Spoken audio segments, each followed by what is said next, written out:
या कचरा डेपोच्या माध्यमातून तयार झालेलं बफर झोन ह्याच्यामध्ये 2000 घरं अधिकृत आहेत, जी महापालिकेनं परवानगी देऊन त्या ठिकाणी बांधलेली आहेत. मग ती सुद्धा त्या ठिकाणी आता अनधिकृत ठरतात आणि त्या ठिकाणी कचऱ्यावर होणारी प्रक्रिया ही ज्या पद्धतीनं पेपरवर दिसते त्या पद्धतीनं ती होत नाही, ते मानलं. अनधिकृत बांधकामाच्या बाबतीत मी मुख्यमंत्री महोदयांना सांगितलं, आमच्याकडं अनधिकृत बांधकामं 5 ठिकाणी येतात. एक मूळतः महापालिकेच्या हद्दीमध्ये झालेली बांधकामं, दुसरी बफर झोनमध्ये झालेली बांधकामं, तिसरी प्राधिकरणात झालेली बांधकामं, चौथी रेड झोनमध्ये झालेली बांधकामं आणि 5वी MIDC मध्ये झालेली बांधकामं. अशी 5 बांधकामं आहेत की जी 5 वेगवेगळ्या विभागात ती बांधकामं झाली आहेत.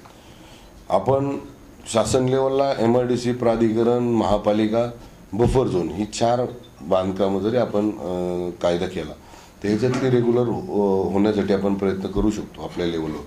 पण रेड झोनमध्ये जी बांधकामं आहेत त्यात परत रेड झोन म्हणलं दोन प्रकार आमच्याकडे आहे. एक किवळे तळवड्याचा रेड झोन आहे, दुसरा रेड झोन आहे आमचा भोसरी, दिघी, बोशी, चरोलीचा तो रेड झोन आहे.